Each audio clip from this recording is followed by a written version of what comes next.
नमस्कार, news room live देख रहे हैं आप और मैं हूं आपके साथ शिपवन शर्मा और मेरे साथ है मेरे सहयोगी शीतल शर्मा। तो चलिए बिना किसी देरी के शुरुआत करेंगे इस खास प्रोग्राम की, लेकिन सबसे पहले नजर डालेंगे बड़ी खबरों पर कि टॉप 5 खबरें आज के इस 45 मिनट के प्रोग्राम में क्या कुछ रहेंगी।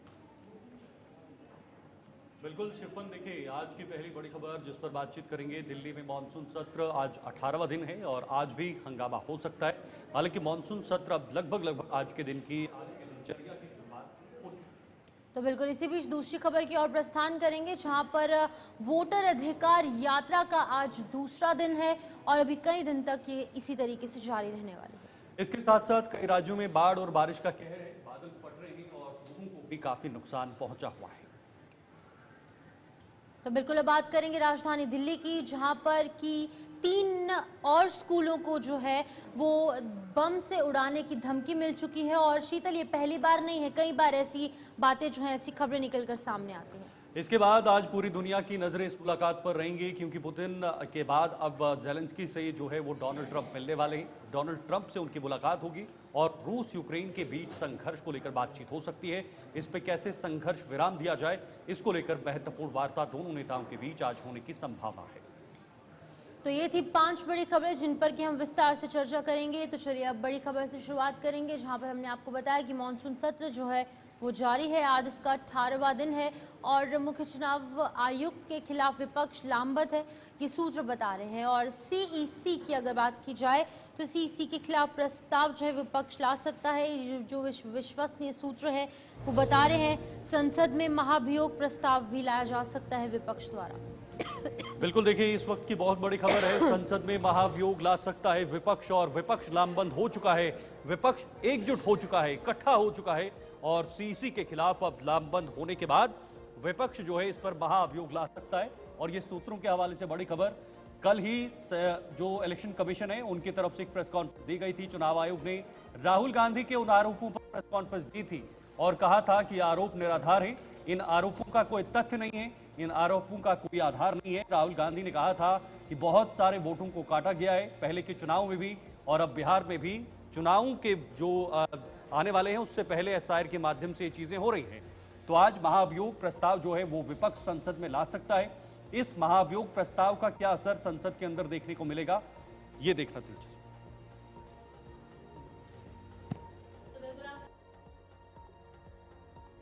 हुई और सीईसी के खिलाफ विपक्ष एकजुट नजर आ रहा है और चीफ इलेक्शन कमिश्नर द्वारा कल जो है एक प्रेस कॉन्फ्रेंस की गई और इस प्रेस कॉन्फ्रेंस में संयुक्त रूप से कहा गया कि जो भी राहुल गांधी की तरफ से धांधलियों के आरोप लगाए जा रहे हैं, हालांकि राहुल गांधी ने भी एक एक कर कई बड़े तथ्यों के आधार पर फैक्ट्स एंड फिगर्स सामने रखी और इन फैक्ट्स एंड फिगर्स के आधार पर बहुत बड़ी बड़ी धांधलियों के आरोप जो है वो राहुल गांधी की तरफ से लगाए गए।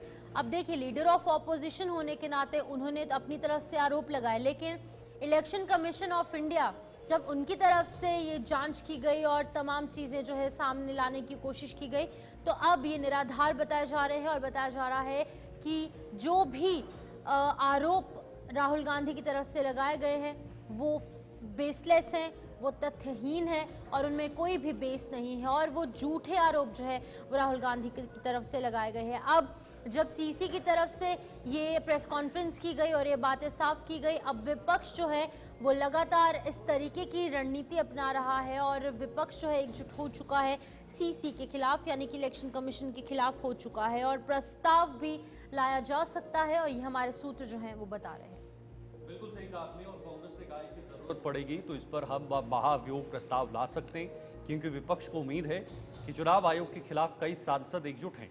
जब प्रदर्शन किया गया था विपक्ष की तरफ से, उन्होंने दावा किया था कि 300 सांसद हमारे साथ हैं। आप अंदाजा लगाइए, अगर 300 सांसद एक साथ इलेक्शन कमीशन के खिलाफ आते हैं तो जाहिर सी बात है दबाव जो है वो बढ़ने वाला है, एक तरफा ये मामला हो जाएगा।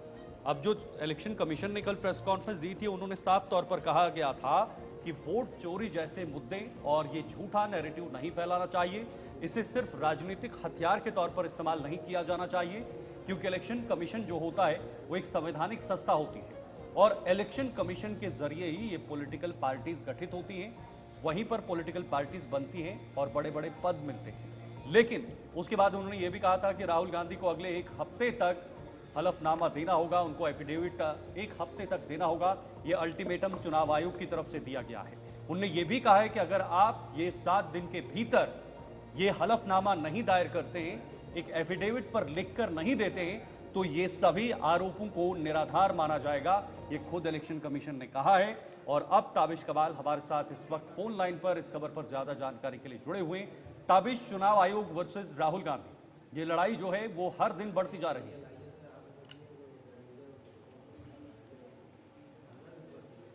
ताबिश, बिल्कुल शीतल, मेरा सवाल था कि चुनाव आयोग और राहुल गांधी दोनों के बीच की जो लड़ाई है वो गहराई जा रही है और बढ़ती जा रही है।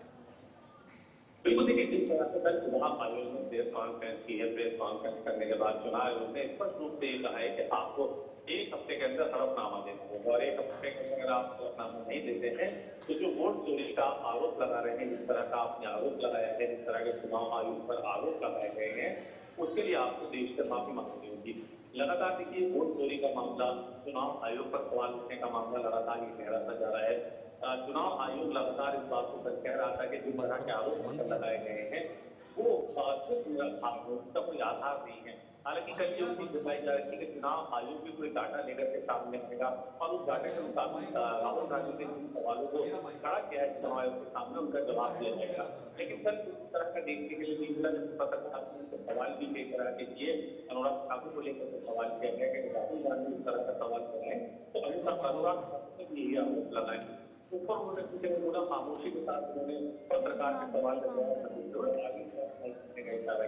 तो ऐसे विपक्ष का कहना ये है कि जिस तरह से ये पूरा मामला गरमाया हुआ है, उस मामले पर चुनाव आयोग को उस तरह से जवाब देना चाहिए जैसा हम चाहते हैं। हालांकि एक और बड़ी खबर अभी सूत्रों के हवाले से हमारे पास आ रही है। मुख्य चुनाव आयोग के खिलाफ विपक्ष जो है लामबंद हो गया है और उनके खिलाफ महाअभियोग लाने की तैयारी कर रहा है। एक और बड़ी अहम खबर हो जाती है, अगर मुख्य विपक्षी तमाम जो दल हैं, उनके सांसद हैं, वो महाअभियोग लाने के लिए नोटिस कर पाते हैं। ये बहुत बड़ी खबर हो जाएगी। यानी कि उसका मानना यह है कि आयोग पर किसी भी मुख्य विपक्षी दल के तमाम जो विपक्ष को चुनाव प्रक्रिया पर, चुनाव आयोग पर भरोसा नहीं है और इसलिए अगर ये महाअभियोग का नोटिस लाया जाता है तो ये बहुत बड़ा सवाल होगा इलेक्शन प्रक्रिया पर, चुनाव आयोग पर। यानी कि जो पार्टियां हैं, जैसे राष्ट्रीय पार्टियां भी कोई पार्टी, कांग्रेस और आम आदमी पार्टी, समाजवादी पार्टी मिलकर महाअभियोग की तैयारी कर रहे हैं, तो कहीं ना कहीं बहुत बड़ा समाजी नुकसान होता है। अब क्योंकि पार्लियामेंट सेशन चल रहा है और कुछ देर पहले देखिए के अभी जो इंडिया गठबंधन तमाम दल हैं उनकी एक बैठक भी हुई है जिसमें ये तय किया चुनाव आयोग महाअभियोग की तैयारी की जाएगी। लगातार जिस तरह से पूरा माहौल गर्म हो रहा है, क्योंकि उधर राहुल गांधी लगातार बिहार के अंदर यात्रा निकाल रहे हैं। 1 सितंबर तक राहुल गांधी की यात्रा निकालने का दूसरा दिन यात्रा का है।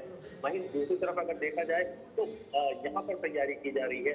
अपोजिशन के तमाम जो लीडर्स हैं वो एक साथ इकट्ठा होकर अब सरकार को तैयारी कर रहे हैं और मुद्दा चुनाव आयोग का होगा, चुनाव पूरा मुद्दा होगा। तो ऐसे में ये बहुत बड़ा समाजी निशान है कि कहीं ना कहीं अगर तमाम जो दल महाअभियोग की तैयारी कर रहे हैं और चुनाव आयोग को कटघरे में खड़ा कर रहे हैं, चुनाव पर सवाल उठेंगे। यानी कि आम जनता के मन में एक संशय होगा कि जहां पर वो वोट दे रहे हैं क्या वो वोट सही जा रहा है या हकीकत में जो विपक्षी दल आरोप लगा रहे हैं कि ये वोट चोरी है। क्योंकि अब सबसे बड़ा इसमें जो मोड़ आया है वो आया है अनुराग ठाकुर की प्रेस कॉन्फ्रेंस करने के बाद। अनुराग ठाकुर ने तमाम आरोप लगाए, उन्होंने 6 नेताओं की कॉन्फ्रेंस का तमाम ब्यौरा दिया, उन लोकसभा क्षेत्रों का ब्यौरा दिया, कहाँ पर किस तरह से वोट पर्ची डलेंगे या डुप्लीकेट वोट थे जिनका नाम पता नहीं था। तो अब यानी कि चाहे वो सत्ता पक्ष हो या विपक्ष हो, दोनों का मानना है कि चुनाव आयोग के अंदर कमियां हैं और इसीलिए अगर ये राजनीतिक दल महाअभियोग की तैयारी कर रहे हैं तो ये अपने आप में बड़ी खबर है। ठीक है ताबिश, लौटेंगे आपके पास। फिलहाल एक बड़ी खबर आ रही है और ये बड़ी खबर अपने दर्शकों को बताएंगे। बिल्कुल, आपको बता दें कि भारी हंगामे के बीच में राज्यसभा की कार्रवाई स्थगित हो चुकी है। विपक्ष के हंगामे के बीच में लोकसभा की कार्रवाई लगातार जारी है। लोकसभा में शुभांशु की सफल अंतरिक्ष यात्रा पर विशेष चर्चाएं हो रही हैं और आज सदन में मॉनसून सत्र का 18वां दिन है। लेकिन कुछ ही मिनटों कार्रवाई चलने के बाद राज्यसभा में अभी फिलहाल ये कार्रवाई स्थगित हो चुकी है, लेकिन लोकसभा में ये कार्रवाई अभी भी लगातार जारी है। बिल्कुल, देखिए लोकसभा में कार्यवाही तो चल रही है, लेकिन राज्यसभा में फिलहाल इस कार्यवाही को स्थगित कर दिया है। लेकिन बड़ी बात, ये कार्यवाही कब तक चलेगी? लोकसभा की सीधी तस्वीरें आप देख पा रहे हैं, लाइव इस वक्त तस्वीरें हैं, क्योंकि काफ़ी दिनों के बाद ये दृश्य देखने को मिला है। लेकिन कब तक ये चलेगा, आज का दिन कैसा रहेगा, कैसे विपक्ष अपने मुद्दों को उठाएगा, ये देखना दिलचस्प है। लेकिन फिलहाल चुनाव आयोग और विपक्ष के बीच जो तनातनी है, उसकी गूंज सदन में भी देखने को मिल सकती है।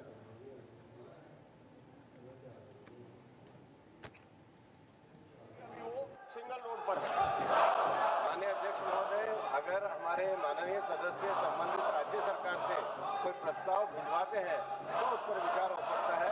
ऐसे कोई भी विषय सदन में नहीं बताया जा सकता। Question number 345 Shri TR. बालू जी, माननीय मंत्री महोदय। Question number 346 doctor Byreddy Shabari. Question number 346 माननीय मंत्री महोदय। ऊपर है अध्यक्ष जी। माननीय सदस्य। PM internship scheme has been very commendable, sir. This has created a link between the youth and also the major companies. But in round one, when 1.27 lakh opportunities were there and 6 lakhs applications were sent, only 8,000 opportunities were given, sir. This is maybe because of the one-time grant of 6,000 rupees or 5,000, that is the monthly stipend given, is not sufficient, especially in the tier 1 cities, sir. So I would like to ask the minister through you, sir, is there any further financial assistance given or any revised plan? Thank you, sir.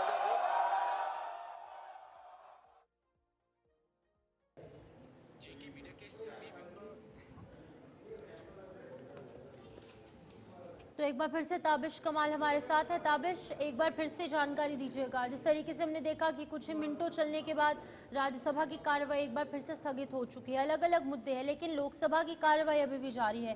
Rajya Sabha में जो स्थगन हुआ है, जो स्थगित हुई है कार्यवाही, उसकी क्या कुछ रीजंस है, क्या कुछ कारण है, फिलहाल बताइएगा।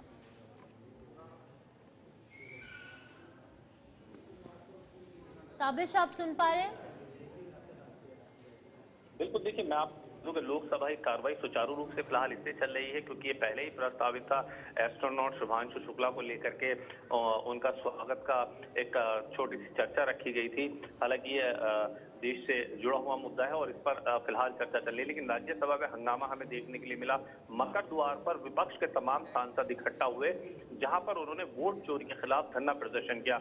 इससे पहले विपक्षी जो तमाम सांसद है, जितने विपक्ष के सांसद हैं, जो इंडिया गठबंधन के नेता हैं, उन सबकी मल्लिका अर्जुन खड़गे के ऑफिस में, जो संसद परिसर में उनका ऑफिस है, उसमें बैठक होती है और बैठक में ये तय किया जाता है कि आने वाला जो समय होगा उसको कैसे चलना है। मल्लिकार्जुन खड़गे के दफ्तर में विपक्षी नेताओं की बैठक में जो मुख्य मुद्दा था वो चुनाव आयोग के खिलाफ महाभियोग प्रस्ताव लाने का फैसला किया गया है। यानी कि अब महाभियोग लाने की तैयारी की जा रही है। हालांकि किसी भी महाभियोग प्रस्ताव के लिए संसद के दोनों सदनों, लोकसभा हो या राज्यसभा हो, उसमें 2/3 बहुमत की आवश्यकता होती है। यानी आपको ये बहुत अहम समझना होगा, अगर महाभियोग आपको लाना है तो आपको राज्यसभा और लोकसभा, उसके दोनों सदनों में आपके पास 2/3 सदस्य होने चाहिए। लेकिन ऐसे में अगर आंकड़ों को देखा जाए, फिलहाल के आंकड़ों को देखा जाए, तो शायद वहां पर विपक्ष कमजोर पड़ता हुआ नजर आ रहा है। लेकिन ताबिश, हाल ही दिनों में विपक्ष ने एक मोर्चाबंदी की थी चुनाव आयोग के खिलाफ, चुनाव आयोग के दफ्तर तक। उस समय दावा किया गया था कि लगभग 300 सांसद उनके साथ हैं। बिल्कुल, देखिए 300 सांसद राज्यसभा और लोकसभा के मिलाकर के थे। अगर आपको महाभियोग प्रस्ताव लाना है तो आपको राज्यसभा में 2/3 बहुमत चाहिए और लोकसभा में आपको 2/3 बहुमत चाहिए। यानी दोनों जगह आपको 2-2/3 बहुमत चाहिए होगा, क्योंकि आपके पास कुल मिलाकर के जिन 300 सांसद की आप बात कर रहे हैं वो लोकसभा और राज्यसभा दोनों के सांसद मिलाकर के 300 सांसद है। तो ऐसे में अगर आंकड़ों को देखा जाता है शीतल, तो आंकड़ों के मुताबिक विपक्ष के पास उतने आंकड़े नहीं है। लेकिन अगर महाभियोग की तैयारी की जा रही है तो एक बहुत बड़ा एक मैसेज जनता के बीच देने की तैयारी की जा रही है। जिस तरह से विपक्ष ने ये जनता के बीच मैसेज दिया कि आपका वोट चोरी किया जा रहा है, उसी तरह से महाभियोग का भी मैसेज देने के लिए बड़ी तैयारी की जा रही है। इसके जरिए कहीं ना कहीं चुनाव आयोग को दोबारा अटैक करने की कोशिश की जाएगी। महाभियोग लाने में विपक्ष उतना सफल नहीं हो पाएगा, उसकी वजह ये कि उतना नंबर गेम नहीं है उनके पास में। सारा जो खेल होगा वो आंकड़ों का होगा, नंबर का होगा, लेकिन उसके बावजूद भी तैयारी जरूर की जा रही है। लेकिन ताबिश, अगर नंबर गेम नहीं है तो इस तरह का नैरेटिव गढ़ना वोट चोरी को लेकर और ये कहना कि भाई वोट चोरी बंद करें नहीं तो गद्दी को छोड़ें, क्या इसे एक नैरेटिव के तौर पर ही देखा जा सकता है या फिर वाकई में इसके पीछे कोई ना कोई गहराई है और उस पर जाना चाहिए? देखिए, सबसे बड़ी बात इसमें शीतल आपको समझनी होगी, जिस तरह से राहुल गांधी ने पूरे मामले को उठाया और समूचा विपक्ष राहुल गांधी के साथ खड़ा हुआ। ममता बनर्जी और अखिलेश यादव ने मिलकर ईवीएम का मुद्दा उठाया था। आपको याद होगा ईवीएम के मुद्दे पर सबसे पहले बोलने वाली ममता बनर्जी थी, उन्होंने ईवीएम का मुद्दा उठाया था। उनके सुर में सुर मिलाकर के तमाम विपक्षी दल खड़े हुए थे। तो ईवीएम को लेकर के पहले विपक्ष ने जनता के बीच में ये मैसेज किया कि ईवीएम को हैक किया जा सकता है। बाकायदा दिल्ली विधानसभा के अंदर उस समय की सरकार के मंत्री सौरभ भारद्वाज ने एक डेमो देकर के समझाने की कोशिश की थी कि किस तरह से ईवीएम को हैक किया जा सकता है। तो उस टाइम ईवीएम को लेकर के बहुत ज्यादा जोर शोर से चर्चा की गई थी, क्योंकि अब वोट चोरी का मामला कहीं ना कहीं सुर्खियां बनता जा रहा है जनता के बीच। जनता जानना चाहती है, जिस तरह से राहुल गांधी आरोप लगा रहे हैं और उन्होंने आकर प्रेस कॉन्फ्रेंस में तमाम आंकड़ों के हिसाब से आरोप लगाया है, तो चुनाव आयोग को उन आंकड़ों का जवाब उन्हीं आंकड़ों के हिसाब से देना चाहिए जिस तरह से राहुल गांधी ने। हालांकि कल सवाल किए गए चुनाव आयोग से, लेकिन वो उन सवालों से बचते हुए नजर आए। तो इसलिए और कहीं ना कहीं जनता को ये बताने के लिए कि हम तो सवाल करना चाहते थे लेकिन उन्होंने जवाब नहीं दिए, इसलिए महाभियोग की तैयारी की जा रही है। ये बहुत अहम मुद्दा रहेगा। विपक्ष का नैरेटिव सेट बहुत आसानी से किया जा सकता है। जनता के दिमाग में ये बात बहुत आसानी से डाली जा सकती है कि आपका वोट चोरी किया जा रहा है और हम चुनाव आयुक्त को बदलना चाहते थे, और इसीलिए सबकी तैयारी की जा रही है। बिल्कुल ताबिश, लेकिन अब चुनाव आयोग ने 1 हफ्ते का समय मांगा है और कहा है कि अगर आप एफिडेविट नहीं देंगे तो आरोप जितने भी हैं वो निराधार साबित हो जाएंगे। अब इसका जवाब भी कांग्रेस पार्टी और समूचा विपक्ष दे रहा है। उनका कहना यह है कि जो सवाल राहुल गांधी ने खड़े किए हैं वही सवाल भारतीय जनता पार्टी के सीनियर लीडर, पूर्व केंद्रीय मंत्री, सांसद अनुराग ठाकुर ने भी खड़े किए हैं। आप सिर्फ राहुल गांधी से ही क्यों हलफनामा मांग रहे हैं? आप अनुराग ठाकुर से क्यों हलफनामा नहीं मांग रहे हैं? देखिए, जिस वक्त राहुल गांधी ने प्रेस कॉन्फ्रेंस करके आरोप लगाए थे, उसके बाद अनुराग ठाकुर ने भी एक प्रेस कॉन्फ्रेंस की थी जिसमें उन्होंने कई सारे आरोप लगाए थे, जिसमें दिखाया गया था कि किस तरह से घुसपैठियों के जरिए, किस तरह से डुप्लीकेट वोट के जरिए ये जो 6 सीटें हैं जीती गई हैं, जिसमें राहुल गांधी और प्रियंका गांधी, सोनिया गांधी, तमाम जो सीटें हैं उनका ब्यौरा दिया गया था। अब कांग्रेस और विपक्ष ये कह रहा है कि जो बात हम कह रहे थे वही बात सरकार के सत्ता के लोग कह रहे हैं। आप हमसे हलफनामा मांग रहे हैं, आप उनसे हलफनामा क्यों नहीं मांग रहे हैं? जो वोट चोरी का आरोप हम लगा रहे हैं वही वोट चोरी का आरोप सरकार के लोग लगा रहे हैं, तो आपको हलफनामा देना चाहिए। और इसी मुद्दे को लेकर के मकर द्वार पर फिलहाल अभी प्रोटेस्ट भी हुआ है। मकर द्वार पर जिस वक्त प्रोटेस्ट हो रहा था तो उस वक्त विपक्ष के सांसद भी ये कह रहे थे कि आप जो आरोप हम लगा रहे हैं वही आरोप सरकार के लोग लगा रहे हैं। तो अगर हम महाभियोग लाने की तैयारी करें तो सरकार को साथ आना चाहिए, क्योंकि ये सरकार मानती है कि वोट चोरी हो रहे हैं। इसीलिए कहीं ना कहीं चुनाव आयोग की जो सत्यता है उसको उस पर सवालिया निशान लग रहे हैं कि आप सिर्फ एक ही पक्ष से क्यों हलफनामा मांग रहे हैं, आप दूसरे पक्ष से क्यों नहीं मांग रहे हैं? बिल्कुल ताबिश, ठीक है, बहुत बहुत शुक्रिया। ताबिश जो है लगातार अपडेट कर रहे थे, लेकिन इसी बीच एक और बड़ी खबर सामने आ रही है। तो देखिए, लोकसभा की कार्रवाई भी अब स्थगित हो चुकी है। राज्यसभा की कार्रवाई 2 बजे तक स्थगित हुई है, लेकिन लोकसभा के अंदर शुभांशु की सफल अंतरिक्ष यात्रा पर चर्चाएं जैसे हो रही थी, लेकिन अब जो सूत्र बता रहे हैं कि संसद में महाभियोग जो प्रस्ताव है वो भी लाया जाएगा, लेकिन विपक्ष के हंगामे के चलते लोकसभा और राज्यसभा दोनों ही सदनों की कार्रवाई फिलहाल स्थगित हो चुकी है। 2 बजे तक राज्यसभा की कार्रवाई स्थगित रहेगी, लेकिन उम्मीद यही थी कि लोकसभा में जिस तरीके से एक पॉजिटिव नैरेटिव को लेकर बात की जा रही थी, अंतरिक्ष यात्रा को लेकर बात की जा रही थी, तो इस तरीके की तस्वीरें ना देखने को मिलती। लेकिन कुछ और ही मंजूर था इन सांसदों को, और लेकिन अब लोकसभा में भी इसी तरीके की कार्रवाई जो है वो स्थगित हो चुकी है। बिल्कुल सही कहा आपने, सदन तो नहीं चल रहा है लेकिन सदन के बाहर अभी भी हंगामा चल रहा है। और आज जो चर्चा होनी थी वो शुभांशु शुक्ला पर होनी थी। अभी अभी जो स्पेस से वापस आए हैं, इस इंटरनेशनल स्पेस सिस्टम से वापस आए हैं, और ऐसे बहुत कम लोग हैं भारत से जिन्होंने इंटरनेशनल स्पेस स्टेशन पर कई दिन बिताए होंगे, वहाँ पर एक्सपेरिमेंट किए होंगे। ये भारत के लिए बहुत बड़ी उपलब्धि थी और इस उपलब्धि को बड़े पैमाने पर आज संसद के भीतर से उठाना था और एक सकारात्मक संदेश देना था। लेकिन विपक्ष फिलहाल अड़ा हुआ है वोट चोरी को लेकर। इसी पर जो महाअभियोग का प्रस्ताव है उस पर बातचीत हो रही है, हालांकि अभी तक उस पर आधिकारिक बात नहीं हुई है। ये सूत्र बता रहे हैं कि अगर जरूरत पड़ी तो लाया जा सकता है। आगे बढ़ेंगे, एक और बड़ी जानकारी इस वक्त आपको बताने की कोशिश करेंगे। बड़ी खबर आ रही है और वोटर अधिकार यात्रा का आज दूसरा दिन है। बिहार के अंदर ये यात्रा चल रही है और औरंगाबाद से चलकर गया जी यात्रा जा रही है। आज इसका दूसरा दिन। कल लालू यादव ने इस यात्रा का शुभारंभ किया था। राहुल ने औरंगाबाद के सूर्य मंदिर में पूजा की है और बिहार वोटर लिस्ट को लेकर सियासी बवाल देखने को मिल रहा है। इस वक्त बिहार के अंदर राहुल गांधी और तेजस्वी यादव एक मंच पर आकर बिहार के लोगों के बीच जाने की कोशिश कर रहे हैं और बिहार में विधानसभा चुनाव से ठीक पहले अपनी नींव को यहां पर बुना जा रहा है, अपनी नींव को मजबूत किया जा रहा है, ताकि बिहार में चुनाव से पहले लोगों से उनके सामने, उनके समक्ष जाकर उनसे बातचीत की जाए, उनसे उन मुद्दों को पहुंचाया जाए। और सबसे बड़ा नैरेटिव जिस पर हम लगातार बातचीत कर रहे हैं वो वोटर चोरी को लेकर है। तेजस्वी यादव ने साफ शब्दों में कहा है कि हम इस बार वोट चोरी नहीं होने देंगे, और राहुल गांधी ने भी पहले ही कह दिया है कि वोट चोरी अब नहीं हो पाएगी। हालांकि इलेक्शन कमीशन ने इन आरोपों का पूरी तरह से खंडन कर लिया है। तो बिल्कुल आपको बता दें कि ये वोटर अधिकार यात्रा है जिसका कि आज दूसरा दिन देखने को मिल रहा है, और औरंगाबाद से चलकर गया जी ये यात्रा जो है आज पहुंचेगी। और आपको ये भी बता दें कि वोटर अधिकार यात्रा पर हरियाणा के मंत्री अनिल विज की भी प्रतिक्रिया जो है वो सामने आई है।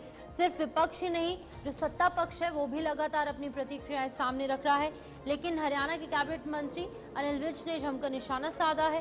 राहुल गांधी को सुप्रीम कोर्ट पर भरोसा नहीं है, ये अनिल विज द्वारा कहा गया है। लेकिन आपको ये भी बता दें कि जिस तरीके से बिहार वोटर लिस्ट को लेकर जो तमाम बातें आ रही हैं, जो SIR का मुद्दा है और अन्य मुद्दे हैं, उसको लेकर विपक्ष लगातार सड़कों पर है। सदन से लेकर सड़कों तक और सोशल मीडिया तक इसी तरीके की चीजें देखने को मिल रही है। तेजस्वी यादव, राहुल गांधी, पूरा विपक्ष जो है एकजुट हो चुका है, क्योंकि बिहार के अंदर इसी हालत में चुनाव होने की जो बातें हैं वो निकलकर सामने आ रही हैं। हालांकि अभी तक ऑफिशियल जो कंफर्मेशन है वो नहीं हुई है कि आखिरकार कब तक चुनाव होंगे, लेकिन 2025 में ही बिहार के अंदर चुनाव होंगे। विपक्ष ने पहले से ही कमर कस ली है। SIR के मुद्दे को लेकर पहले विपक्ष जो है विरोध प्रदर्शन करने के लिए सड़कों पर पहुंचा, और अब एक बार फिर से वोटर अधिकार यात्रा जो है वो सड़कों पर निकाली जा रही है। बिल्कुल शिफन, आपने सही कहा, लेकिन इस यात्रा का प्रभाव, इस यात्रा का असर राजनीति पर क्या पड़ेगा, राजनीतिक लाभ इससे किसको मिलेगा? जाहिर सी बात है राहुल गांधी, तेजस्वी यादव दोनों एक साथ एक मंच पर आकर इस यात्रा को आगे बढ़ाएंगे, लेकिन एक तरफा तेजस्वी यादव जरूर इस पूरी यात्रा को लेकर ये सोचेंगे कि आखिर राहुल गांधी अगर इसका फायदा लेकर गए तो इसका नुकसान तो तेजस्वी यादव को होने वाला है। इसी को लेकर मनीष पांडे हमारे संवाददाता फिलहाल इस वक्त हमारे साथ जुड़े हुए हैं। मनीष, इस यात्रा का उद्देश्य हम सबके सामने है, क्योंकि विधानसभा के चुनाव बहुत जल्द बिहार के अंदर होने हैं। इन विधानसभा चुनाव से पहले इस मुद्दे को जो है वो दिल्ली से लेकर बिहार तक चलाया जा रहा है। दिल्ली में भी दबाव बनाया जा रहा है और बिहार में जो SIR की प्रक्रिया हुई है उस पर भी लोगों के बीच जाकर राहुल गांधी और तेजस्वी यादव, जो भी उसमें गड़बड़ी हुई है या वोट काटे गए हैं, जिस भी आधार पर काटे गए हैं, लेकिन उस मुद्दे को जो है बुनाने की कोशिश की जा रही है। जी शीतल जी, सबसे पहले हम आपको बताना चाहते हैं कि वोटर वेरिफिकेशन का मुद्दा कहें तो लगातार गर्माता जा रहा है और पूरा विपक्ष कहें तो एकजुट हो चुका है। इंडिया गठबंधन एकजुट हो चुका है। कल इसकी शुरुआत सासाराम से हुई, जिसकी हरी झंडी लालू प्रसाद यादव, मल्लिकार्जुन खड़गे, राहुल गांधी और तेजस्वी यादव, मुकेश सहनी, तमाम जितने भी इंडिया गठबंधन के जो मुख्य नेता थे वो सारे सासाराम से शुरुआत किए। और आज जो वोटर अधिकार रैली का आज दूसरा दिन औरंगाबाद से शुरू होगा, गया जी पहुंचने वाली है। ऐसे में एक विपक्ष एकजुट होकर एक मैसेज देने का काम कर रही है कि जो खास करके इलेक्शन कमीशन पर जो दबाव है भारतीय जनता पार्टी का वो कतई ही हम होने नहीं देंगे। और इसी को लेकर के आज देखिए तेजस्वी यादव की बात करें या राहुल गांधी की बात करें या फिर लालू प्रसाद की बात करें या मल्लिकार्जुन खड़गे, माने इंडिया गठबंधन के तमाम नेतागण एकजुट हो चुके हैं और ये परवाह नहीं कर रहे हैं कि अगली सरकार किसकी बनेगी, लेकिन ये उनके नजर में ये है कि जो वोट की चोरी भारतीय जनता पार्टी करवा रही है, इलेक्शन कमीशन के दबाव दे रही है, उसको हम होने नहीं देंगे जी। और लेकिन मनीष, अब देखने वाली बात ये होगी कि जो सड़कों पर उतर रहे हैं, चाहे वो वोटर अधिकार यात्रा है या फिर वो एसआईआर के मुद्दे को लेकर विपक्ष का जिस तरीके से हमने देखा था विरोध प्रदर्शन भी किया गया, राहुल गांधी खुद बिहार पहुंचे और तेजस्वी यादव भी वहां पर मौजूद थे और बाकी के जो कार्यकर्ता है वो भी वहां पर थे। अब इसका कितना फायदा होगा, क्योंकि सुप्रीम कोर्ट ने तो साफ तौर से कह दिया है कि, और साफ तौर से अगर हम इलेक्शन कमीशन की बात करें, उन्होंने भी कह दिया है कि वोट चोरी नहीं हुई है, लेकिन फिर भी इस तरीके के आरोप लगाए जा रहे हैं और इस तरीके की यात्राएं निकाली जा रही है अलग अलग मुद्दे को लेकर। देखिए, इलेक्शन कमीशन का अपना दावा है। इलेक्शन कमीशन ने साफ साफ कहा है कि देखिए वोट का चोरी नहीं हो रही है। ऐसे में बेवजह खास करके राहुल गांधी या जो अखिलेश यादव हैं या इंडिया गठबंधन के तमाम नेतागण हैं वो बेवजह मुद्दा उठा रहे हैं। लेकिन राहुल गांधी ने कल ही सासाराम से सवाल किया है खास करके चुनाव आयोग से कि हम यदि मुद्दा को उठाते हैं कि वोटर वेरिफिकेशन में धांधली हुई है तो उसको लेकर के चुनाव आयोग हमें नोटिस देती है, 7 दिन का समय देती है। लेकिन वही भारतीय जनता पार्टी के अनुराग ठाकुर प्रेस कॉन्फ्रेंस करके हमारे ऊपर आरोप लगाते हैं, हमारे बहन के ऊपर आरोप लगाते हैं, या फिर अखिलेश यादव, डिंपल यादव, ऐसे तमाम नेता के ऊपर आरोप लगाते हैं कि इन लोग वोट की चोरी किए हैं। तो इनके ऊपर चुनाव आयोग की नरमी ऐसा क्यों? कहीं ना कहीं जो चुनाव आयोग भी प्रश्न के घेरे में दिन प्रतिदिन आता जा रहा है, क्योंकि कल प्रेस कॉन्फ्रेंस किया गया है चुनाव आयोग की तरफ से। ऐसे में चुनाव आयोग जो सवाल कर रही है उसी के सवाल में खुद फंसता हुआ दिख रहा है। लेकिन मनीष, एक बात बहुत इंपॉर्टेंट है जो मुझे लगता है कि लोगों को भी समझना होगा, लोगों को भी इस बात से जानकार होना होगा। ऐसा नहीं है पहली बार कांग्रेस बिहार में चुनाव लड़ रही है, पहले भी कांग्रेस की सरकार और आरजेडी की सरकार मिलकर बड़ी बार रही है। लालू यादव वहां के मुख्यमंत्री रहे हैं उस गठबंधन में भी, लेकिन उसके बाद भी जो उन पर टैग लगे हैं, जिसमें चारा का मामला हो या फिर उसके बाद लैंड फॉर जॉब जब वो रेल मंत्री थे, ये तमाम टैग उन पर लगे हुए हैं। उसके बाद भी विपक्ष इस नैरेटिव को गढ़ रहा है कि वोट चोरी हो रही है। क्या यही मुद्दा इनके लिए काफी है, या इसके अलावा जो आम मुद्दे हैं, बिहार में कैसे पलायन रोकना है, बिहार को विकास कैसे देना है, बिहार के युवाओं को रोजगार कैसे देना है, बिहार को आगे कैसे बढ़ाना है, शिक्षा का क्षेत्र बिहार में क्या है वो पूरे देश को पता है, वहां पर बेरोजगारी का दर क्या है वो पूरे देश को पता है, बिहार में क्या चीजें हो रही हैं, जंगल राज किस तरह से देखने को मिला है, वो तमाम चीजें हैं। तो लोगों ने उस प्रयोग को किया है, उन्होंने सामने से देखा है, कांग्रेस की सरकार को देखा है। उसके बाद क्या मात्र विपक्ष के पास यही एक विकल्प है अपनी सरकार बनाने के लिए एक प्रयास करना कि वोट चोरी हो रही है? उसके अलावा आम मुद्दे तो गायब नजर आ रहे हैं।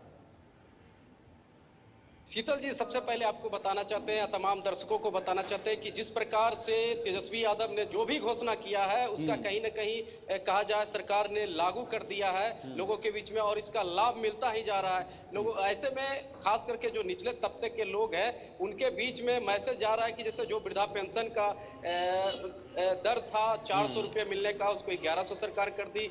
महिलाओं को भी कहीं ना कहीं वृद्धा पेंशन बढ़ाने का काम किया, साथ ही शिक्षकों का भी वेतन दुगना करने का काम किया, रसोइयों का वेतन दुगना करने का काम किया। बिहार की अगर रोड की स्थिति देखें तो बिल्कुल ठीक ठाक बिहार में देखी जा रही है। 125 यूनिट बिजली फ्री देने की घोषणा की गई। तो ऐसे में विपक्ष भी समझ रही है कि अगर ये सब मुद्दा पे अगर हम चुनाव लड़ेंगे तो शायद सरकार को नहीं घेर सकते हैं, लेकिन एसआईआर का अगर मुद्दा को अगर हम एकजुट होकर के लड़े तो शायद इस चुनाव को जीता जा सकता है। जी बिल्कुल मनीष, बहुत इंपॉर्टेंट है। लेकिन अब एक और सवाल है, बहुत इंपॉर्टेंट है। 2 नेता इस वक्त प्रोजेक्ट हो रहे हैं बिहार के अंदर, जिसमें एक तेजस्वी यादव हैं, दूसरे राहुल गांधी हैं। राहुल गांधी इस मुद्दे को उठा रहे हैं, इसका राजनीतिक फायदा क्या निजी तौर पर राहुल गांधी या कांग्रेस तक ही सीमित रहेगा या गठबंधन को मिलेगा, या कहीं तेजस्वी यादव भी ये सोच रहे होंगे कि कहीं एक वो पूरा फायदा ना उठा जाए बिहार के अंदर? देखिए, थोड़ा सा फ्लैश में हम पीछे लेके चलना चाहते हैं, क्योंकि राहुल गांधी और विपक्ष, राहुल गांधी हम माफ कीजिएगा तेजस्वी यादव का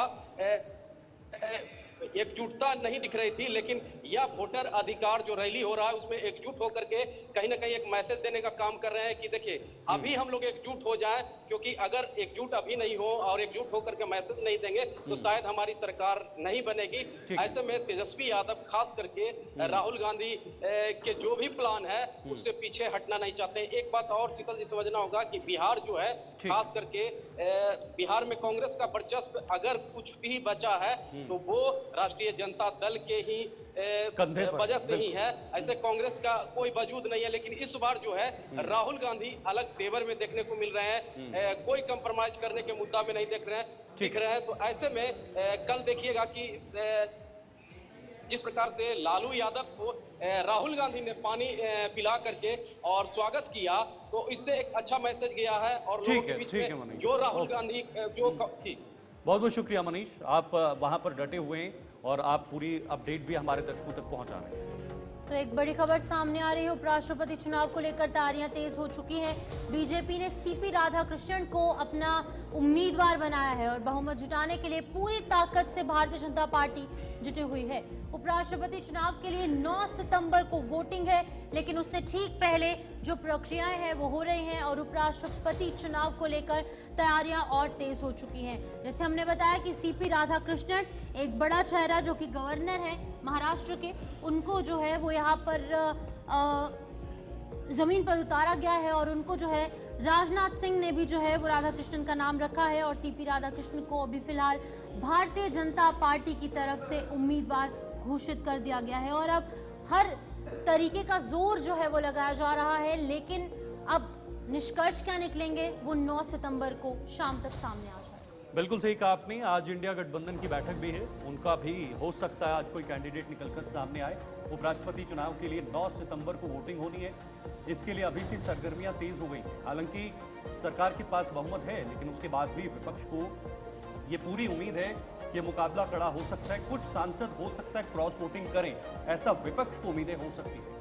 हालांकि ये एक औपचारिकता है, क्योंकि सरकार के पक्ष में जब ज्यादातर सदस्य होते हैं तो वहां पर उपराष्ट्रपति वो उसी की तरफ से चुना जाता है। लेकिन जिस प्रकार से जगदीप धनखड़ ने अपना इस्तीफा दिया है उपराष्ट्रपति पद से, उसके बाद कई सारे ऐसे जो रहस्य हैं वो इस इस्तीफे के पीछे छुपे हुए हैं, उन रहस्यों से पर्दा नहीं उठा हुआ है। हालांकि एक तरफ सरकार ने भी इस पर साफ कर दिया, दूसरी तरफ विपक्ष ने भी बहुत सारे कयास लगाए और लोगों के सामने कुछ बातें बताई कि अब जगदीप धनखड़ को जो है वो साइडलाइन कर दिया है, बहुत सारी चीजें हैं। लेकिन अब जबकि नया उपराष्ट्रपति सामने आएगा, उसमें वोटिंग होगी, विपक्ष को अपनी उम्मीद है कि कोई अच्छा और बड़ा चेहरा जब उनके सामने रखा जाएगा तो वहां पर हो सकता है वोटिंग में कोई इधर उधर हो जाए और उनका उपराष्ट्रपति चुना जाए। सीपी राधाकृष्णन कौन है ये आपको डिटेल में बताएंगे।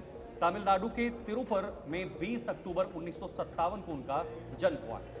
वहीं पर आपको बता दें कि चंद्रपुरम पोन्नुस्वामी राधाकृष्ण एक भारतीय राजनेता भी है।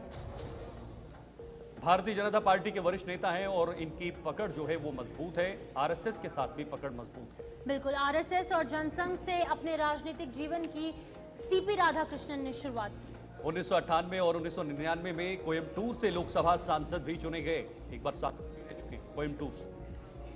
तो बिल्कुल आपको बताते चले कि 2003 से 2006 तक तमिलनाडु भारतीय जनता पार्टी के अध्यक्ष भी रह चुके हैं।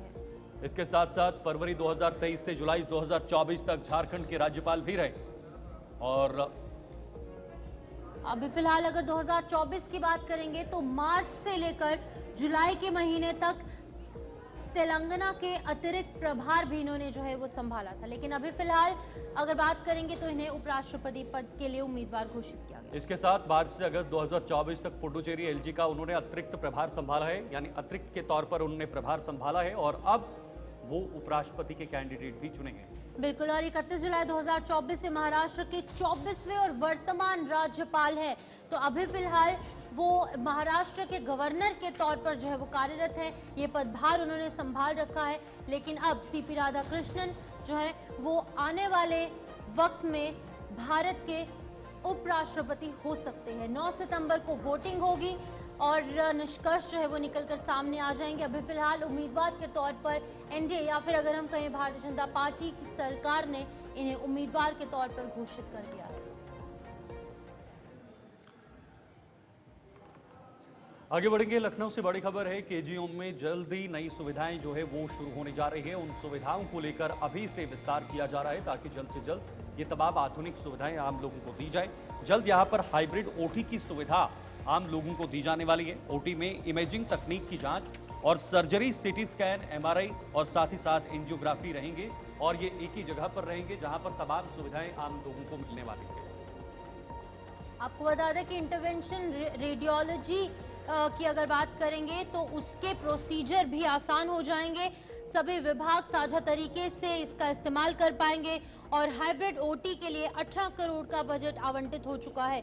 साल के अंत तक इसकी जो ओटी सुविधा है वो शुरू हो जाएगी, यानी कि 2025 के अंत के कुछ महीनों तक ये हो सकता है कि शुरू हो जाए। और लखनऊ से ये बड़ी खबर, केजीएमयू में जल्द से जल्द हाइब्रिड ओटी की सुविधाएं जो है वो मिलेगी और सीधे तौर पर लोगों को, पेशेंट्स को जो है वो फायदा मिलने वाला है। चिकित्सा सुविधा एक स्टेप और आगे बढ़ जाएगी लखनऊ में, पूरे उत्तर प्रदेश में। चलिए, लखनऊ से गौरव पांडे फिलहाल शिफन इस वक्त हमारे साथ जुड़े हुए हैं, लाइव हैं। गौरव से जानने की कोशिश करेंगे और क्या कुछ सुविधाएं वहां पर लोगों को मिलने वाली हैं।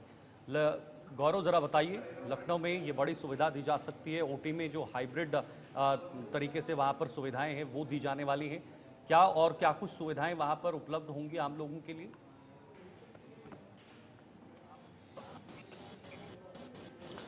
बिल्कुल, देखिए, उत्तर प्रदेश में लखनऊ में केजीएमयू सबसे बड़े चिकित्सा संस्थानों में माना जाता है और ये चिकित्सा संस्थानों में कहीं ना कहीं ये प्रूव भी किया है। हाल ही में एक बहुत बड़ी सर्जरी जो की गई है केजीएमयू में, जिसके बाद से केजीएमयू में अब 18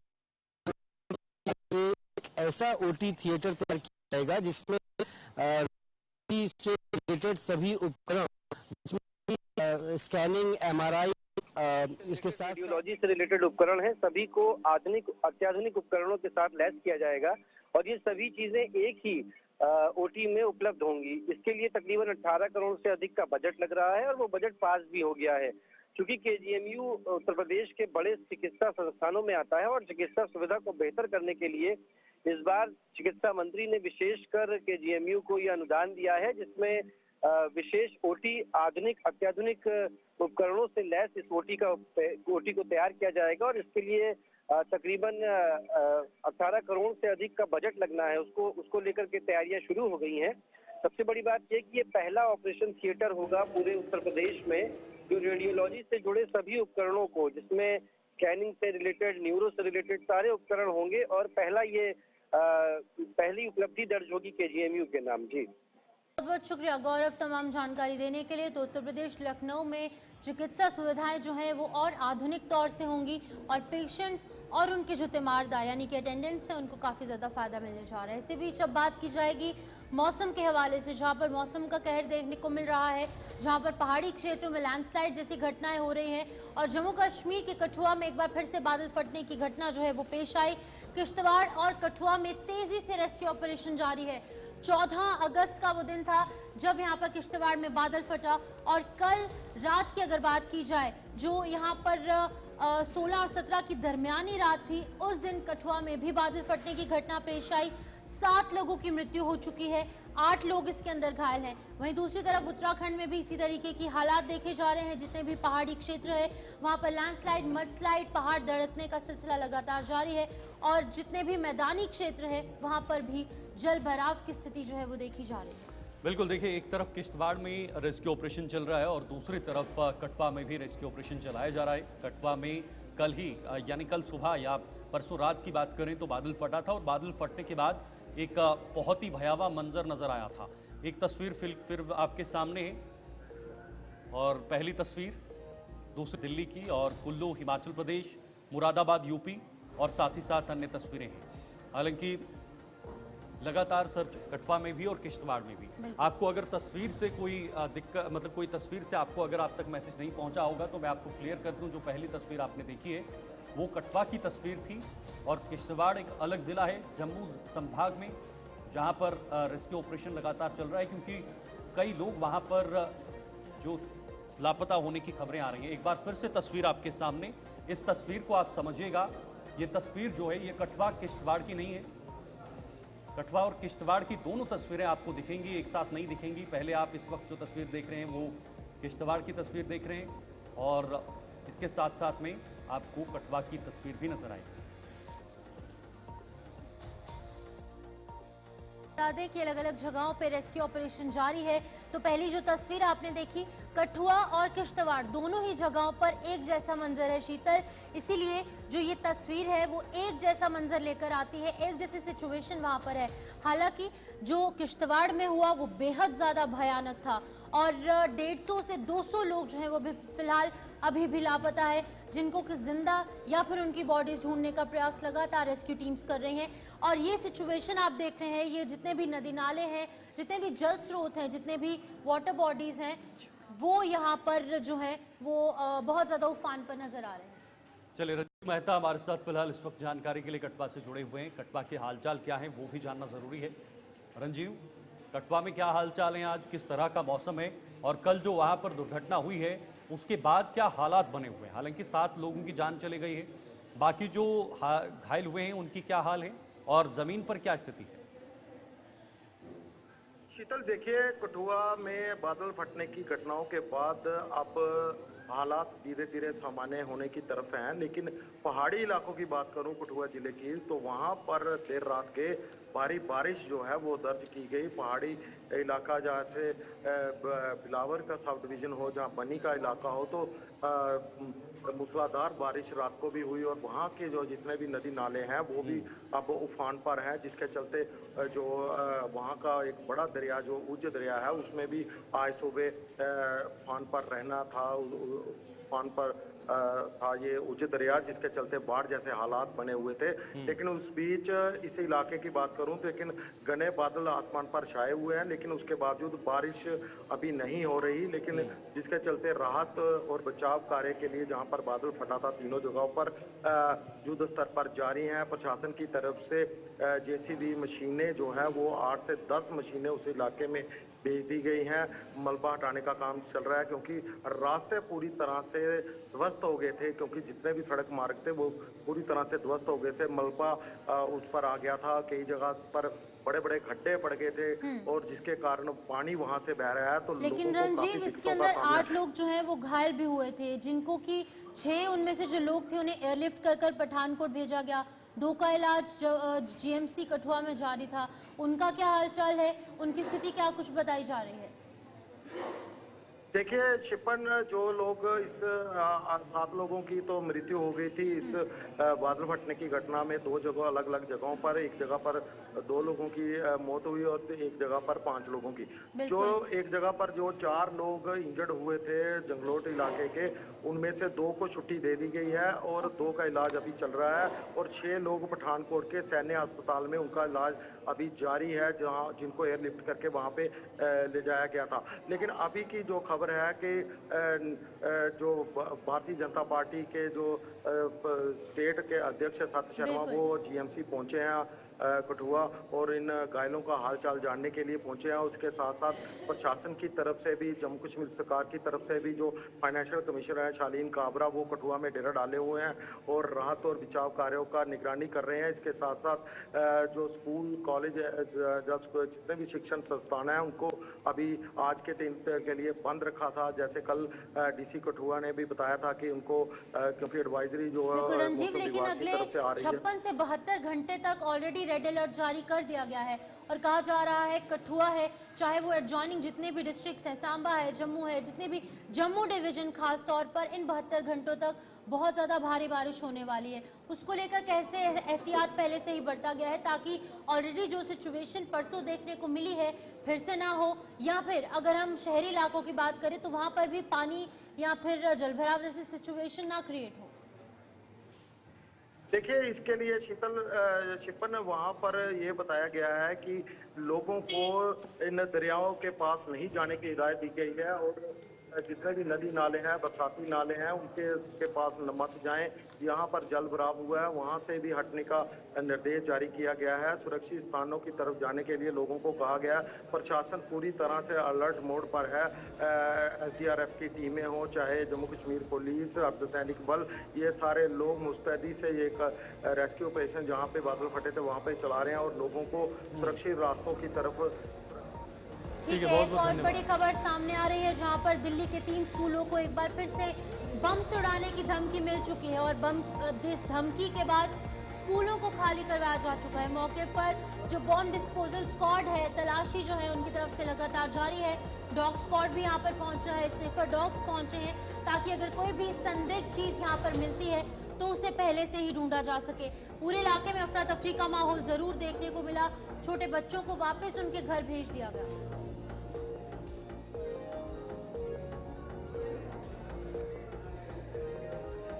बिल्कुल, आज फिर से दिल्ली के कुछ स्कूलों को बम की धमकी मिली है। वहां पर टीमें पहुंच चुकी हैं, लेकिन लगातार धमकियां, पहले भी धमकियां मिली थी, लेकिन उस वक्त उन धमकियों के पीछे का कारण जो था वो कुछ और निकला था।